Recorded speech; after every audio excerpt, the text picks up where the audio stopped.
Hello again and welcome back. So in one of our previous videos we looked at quite a formal arrangement using this round zinc container, and what I've done is I've removed the flowers from the video that you've already seen and I've collected them all together into groups. So it's exactly the same foliage and flowers. I haven't added anything to it, no extras.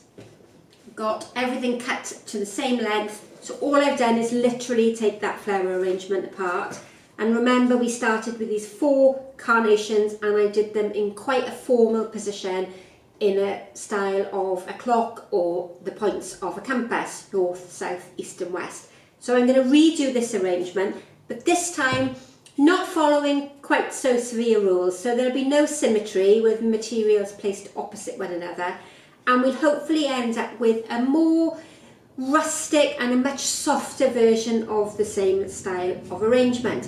Now I'm going to start in a slightly different manner. I'm going to start this time with my soft materials first, and this is going to be the thlasby. And you remember with the thlasby it draped beautifully over the front of the container, and I'm going to do the same type of style, but this time not worrying so much that I have the materials equally dispersed. I'm going to make it more random, more like you would find materials growing in nature. So of course if we look around us, we look in the garden, if we're out for a walk in woodland anywhere, nothing grows symmetrically. So you don't find flowers or trees or shrubs that are exactly the same. They might have been planted in the same position to give that symmetric look, but they won't grow in the same speed or in the same shape. So when we try to do these formal arrangements, we're almost forcing the material into a position that they don't often want to go. And this style of arrangement that I'm doing now, this very loose formal look, is quite fashionable at the moment. Although it still follows those principles and elements of design, but we interpret them slightly different. Okay, so what I'm doing now is just creating a little bit of an outline using the thlasby or the green bells around the outside and towards the middle.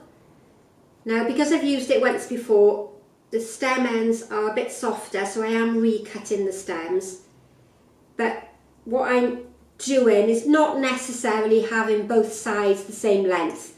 If I feel this one's a little damaged, we're just going to cut off the end pieces. So I've still radiated out from the centre point, so we've still got that radial style of flower arranging, but it's not necessarily quite as symmetrical as the design we created before. And then I'm going to go in, so I'm working this time with the softer materials first, what we call the transitional material. And this one is the fabulous wax, and you can see it's cut short. I haven't done anything with it other than take it out of the arrangement that I previously done. And the same principles and elements of design still apply. So you still aim to have your lighter material starting on the outside. So this is why I've done the wax flower and the green bells towards the outside. And then what I'm doing is bringing the bigger heads more towards the centre. Okay, so if I just turn that round, so it's still an all-round arrangement. It's maybe not as perfectly circular as the other one, but we're still creating that outline shape. Then I'm going to go with what we refer to as lime material, and this is that wonderful penstemon, gorgeous shade of lilac with a real contrasting shade of colour in the leaves. It's almost a red, and what I'm going to do with these, because they're nice and tall, I'm going to use these to create the height, but not placing them again in that set pattern following that north, south, east and west. So it's still circular, but my centre flower this time is slightly off centre, so it's not as rigid as the first arrangement, but we still have a circular design. Right, okay, then I'm going to use my lower pieces of foliage that came from the penstemon, this gorgeous reddy purple colour.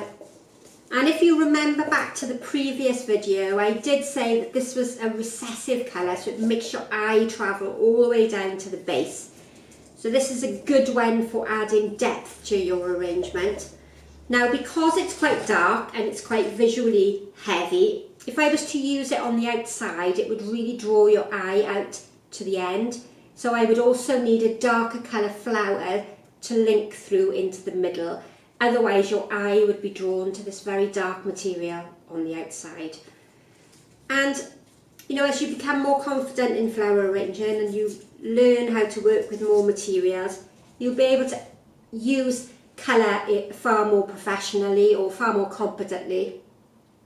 And colour is seen very differently by different people. It's a very subjective one of the principles and elements of design. What I enjoy in colour might not be something that you enjoy, and depending on the lighting environment that you're in, or the wall colour behind you, all will affect the varieties and the shades of the colours that you have. Okay, so now we're going to go in with these carnations, and remember, of course, that these carnations were all cut to the same size. I'm just going to remove a couple of the petals there that are damaged from the outside. So what I'm doing this time is I'm bringing almost a line through the middle of the arrangement. If you look at it from the side, I've almost got this visual line coming through the middle. So if you're looking at it from the front, this is the front. Even though it's an all-round arrangement, your eye is sort of almost drawn from front to back there through the middle. So if we're sitting at a coffee table, you still have the same interesting flower that I have to look at. And then the same for the two people opposite you. They still have one of those large carnations there to view. But we haven't got that really structured look. Right, okay, so I think we'll go with the rose, sorry, not a carnation. And again, I'm going to bring some to the outer edge. Now that was quite a tall rose, so I'm assuming that that was one of my flowers that gave me the height. Whereas these shorter ones would have been the ones more towards the centre. And again, I'm just looking now to evenly spread them out. This time we're probably going to have groups of, now that's my original tall flower, and that's probably going to stay my taller flower because it does accompany that penstemon quite nicely. So rather than just formally setting these apart, I'm now putting them in a much more random position. So if I turn that round, you've forgotten to turn it round to show you, but that's how it's coming together.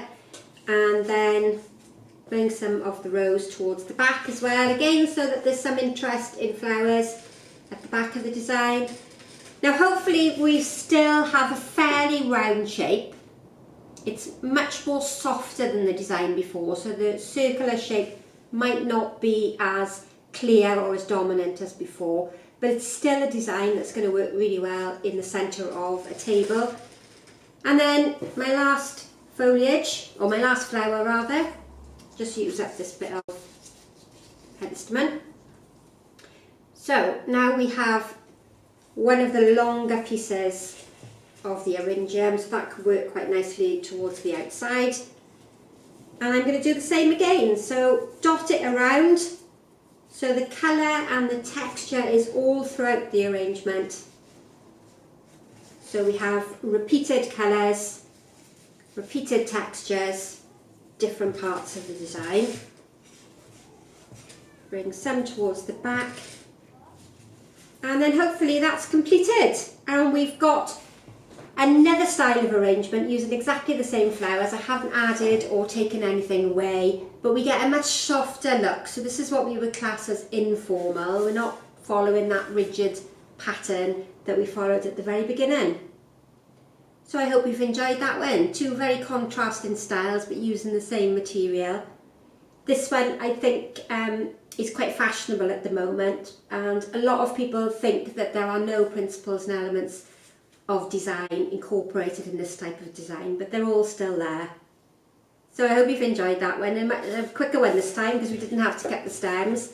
So don't forget, of course, we're uploading videos on a Monday and a Wednesday. If there's anything that you would like to see, we've been asked for quite a few funeral tributes, so we are working on a series of videos showing you some funeral designs. If there's anything you'd like to see, anything that you would like explained, then please put a comment in the box below. Don't forget to subscribe to the channel if you want to be updated every time I release a new video. And please like and share so lots of people can watch the flower arranging videos too. So many thanks for watching. Bye for now, and we'll see you all very soon.